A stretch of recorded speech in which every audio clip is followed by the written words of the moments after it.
All right, man. The Titans are giving y'all a perfect example of how to revamp your team after years of going through, like, basically turmoil, right?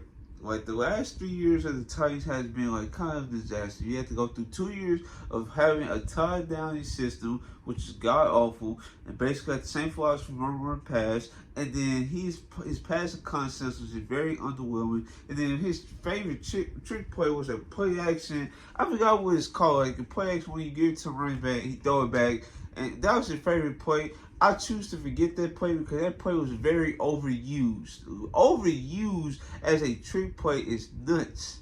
Like, how are you doing it at the NFL level? But it is what it is. So yeah, we had to go through that.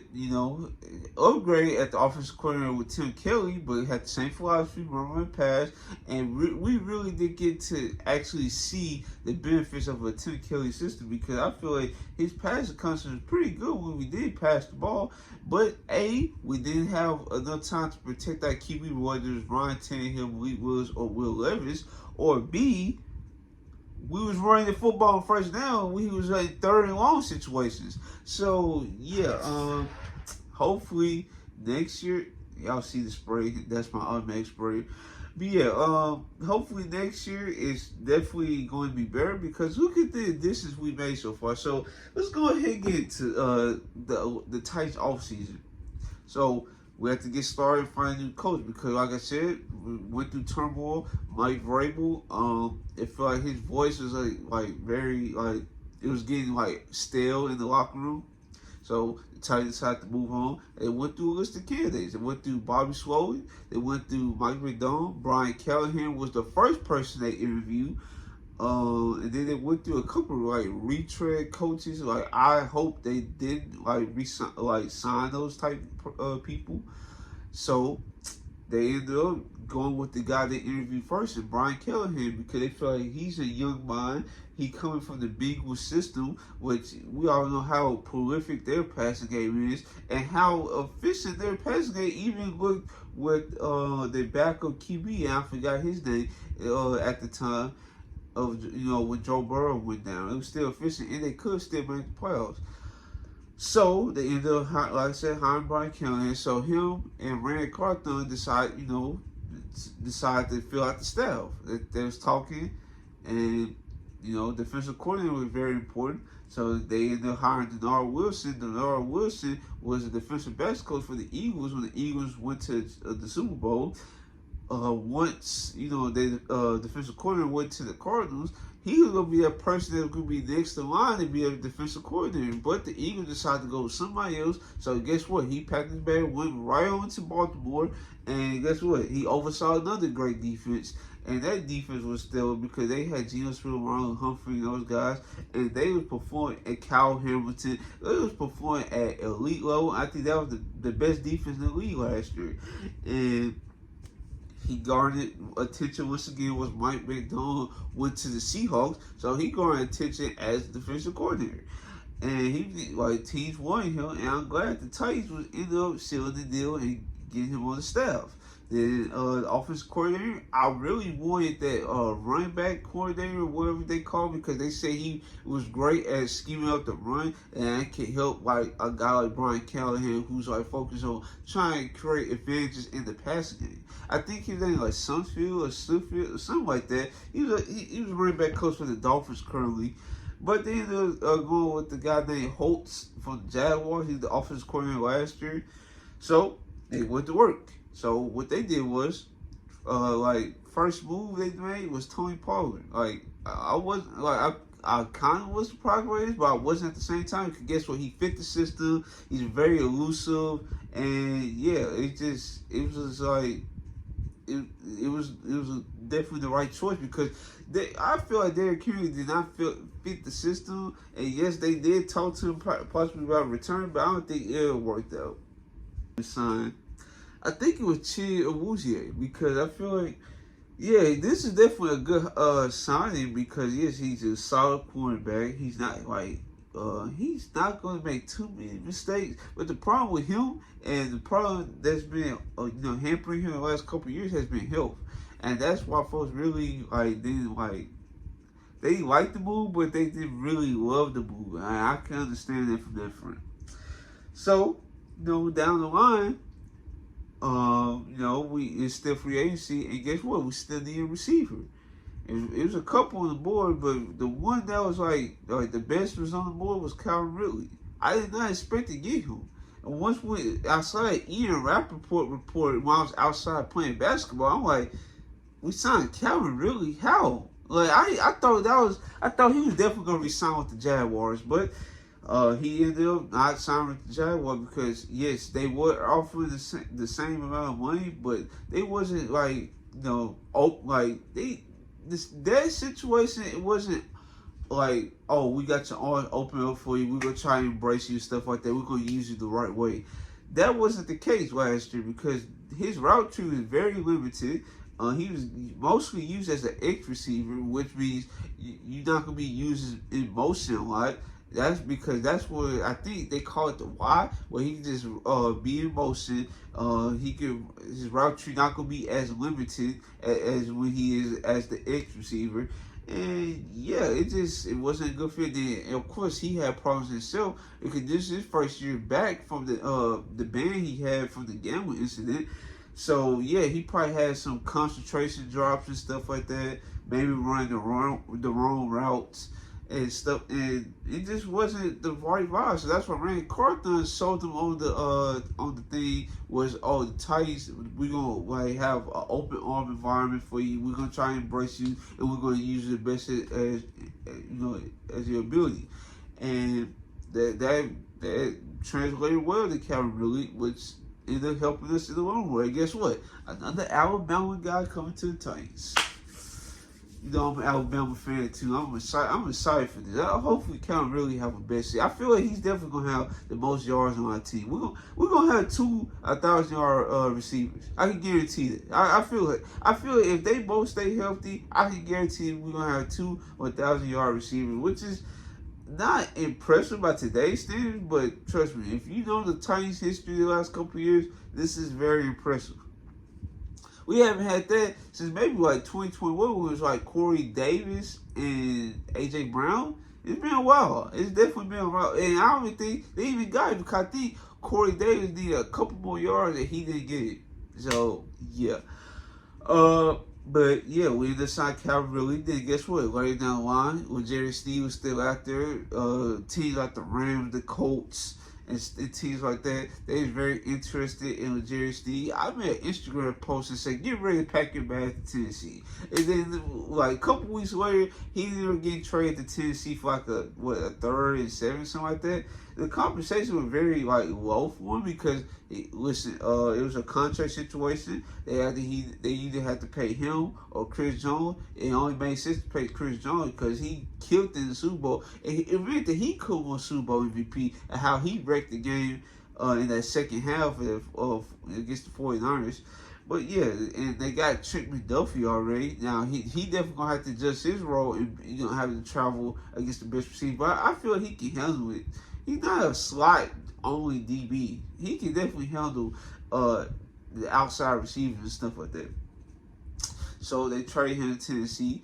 Okay, so we're going to the draft, and now folks, we need an offensive lineman, but the Titans, they said no, we not gonna just worry about offensive line. Like we can still get a receiver. Like despite having DeAndre Hopkins and Traylon Burks and Calvin Ridley, who we just added. They still had their mind open to like Malik Neighbors and stuff like that. I remember like Brock Bowers at one point was getting thrown around. I did not like that if that was gonna be the case. I didn't like that at all. And they ended up drafting J.C. Latham. Now, because J.C. Latham, his name was starting to gain steam because Bill Callahan actually liked him as an athlete because of how strong, athletic, and he has a great anchor. Like, that's what folks is getting twisted. Like, listen, offensive, it's great to have great movement skills and be an athlete at the offensive line position. But if you don't have no type of power and you're susceptible to bull rushes, yeah, you're not gonna have a good time. It's like we just saw what Andre did. He's a great athlete, but he don't have nothing in his back pocket. So you're going to get bull rush. So you just have to be prepared for it. So after drafting J.C. Latham, in the second round, we decided to draft T'Vondre Sweat. Now, we did get a lot of fight for this move because, like, a couple weeks before the draft, he got DUI, unfortunately, and, you know, his draft style, like, kind of plummeted. And, you know, what's so crazy? I showed this to my mom because, like, my mom, like, my mom was, like, she, like, very interested in NFL. She may not know the players, but she definitely invested in, like, players, like, stories and stuff like that. So I saw my mom, and it's so crazy. He ended up becoming a Tennessee Titan. And guess what? Apparently, T still won him in the second round. Like, T, like the Rams, for example, who ended up drafting an interior lineman, interior defensive lineman in the second round. I think they got the guy from Florida State. I think his name like Flake or something like that. So, yes, that was actually a real possibility, especially after they just lost Aaron Donald. So that was definitely a possibility for them. So I'm glad we ended up drafting T'Vondre Sweat because he definitely was a welcome addition. Then in the fourth round we drafted Jarvis Brownlee, and I feel like he's definitely gonna be an addition to the DB room because he definitely reminds me of Jerry Steve, physical, handsy, and stuff like that. And it won't surprise me once he get on the field, he get like penalties and stuff like that for like grabbing too much. It won't surprise me. So, yeah, so our DB room currently, as it currently stands after the cuts and stuff like that, since I'm making this video after we made the cuts, is Jerry Steve, Awuzie, Ross McCurry, and Javaris Brownlee.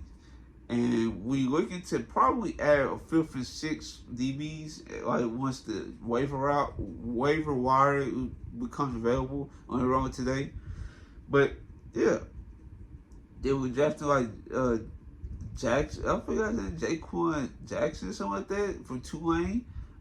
He's a receiver, and he made the roster. He said we drafted him in the seventh round. And I'm trying to remember, do we have a fifth, sixth? I can't remember. I think it was just like sevens the rest of the way. But yeah, we had a good draft. We definitely had a good draft. And then we had some flashes in the preseason with David Martin Robinson from Rutgers, the tight end. We had Thomas Akula, I think that was his name. And a couple others that was very, like, you know, was like standing out. Julius Chestnut, who was trying to make the roster for years, actually made the roster and stood out between guys like Jabari Small, Hassan Haskins, and then Dylan Johnson, who came from Washington. He got signed on, but they ended up releasing. He was the first running back to get released on our team. And I'm trying to remember, is there anybody else I'm missing? I feel like that's really it. So yes, the Titans, they had a great offseason. Oh, that's right. Forgot to mention one of the most important moves. When they signed Jamal Adams first, I was just glad that wasn't the only move because guess what? They followed that up by signing Quandre Diggs. Now, signing Quandre Diggs and pair him up with Amani Hooker was definitely the best outcome. Just sign Jamal Adams only and just pairing him up with Amani Hooker. I'm glad that wasn't the case because Jamal Adams, he has not been healthy as of late, and I feel like as basically like a box safety, you put him in that role, which he's very great at, and then you have Quandre Diggs and Amani Hooker in the backfield. Then now you're cooking with fish grease. Now that's actually a great outcome, right? So yeah, that's really all I got to say for the Titans move. I feel like this is how you revamp a team. Yes, this team is like older, and you probably have guys that's out their prime and stuff like that. But listen, for a team that really had no expectations to you have cap space, but are you going to improve? This Titans team definitely looked improved. With our offensive philosophy is definitely improved. Our defensive philosophy actually improved. We got young minds as the coaching staff this time around, still like the old guard, as you can say. So hopefully we can get a 9-10 win season. Well, I wouldn't say 10 win. I'd be grateful for a 9-win season, especially since folks are projecting us to win like 6 games. So alright, before I go, there's one more move I forgot, and we just made this move literally a couple days ago, and that's Ernest Jones from the Rams. He was on the Super Bowl roster as a 22-year-old starting inside linebacker, which is very impressive. He's 24-year-old. He's 24 years old now, and he's looking for a contract. And I feel like if he continues to play like how he played last year, he definitely gonna get the contract, right? And this is definitely a needed move because linebacker, like it was either between edge or linebackers being the worst position we had, or worst depth at the position we had on the team. I feel like linebacker was worse though. But no, we ended up trading for Ernest Jones. We ended up trading a 5th round pick. We get a 6 back in Ernest Jones. And this is like very like it caught a lot of people off guard because first off, this is definitely like worth like a 3rd or 4th round pick for sure because how talented he is. I think that he got like the most sacks as an inside linebacker and the most pressures or something like that.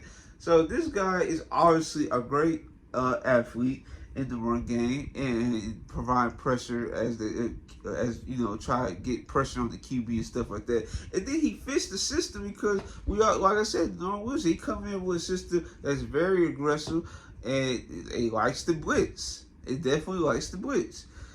So yeah, and I'm glad I don't have to see Dr. Gibby be a starting inside linebacker in this team anymore. Unless somebody gets hurt, right? That's the only reason I see him on the field. At least somebody gets hurt. If he's an open day starter, that's the same. But I'm glad we signed Ernest Jones, so we don't have to worry about that. Yeah, hopefully that won't be the case, and hopefully you guys like, comment, and subscribe. And this is your boy Trail, and I'm out.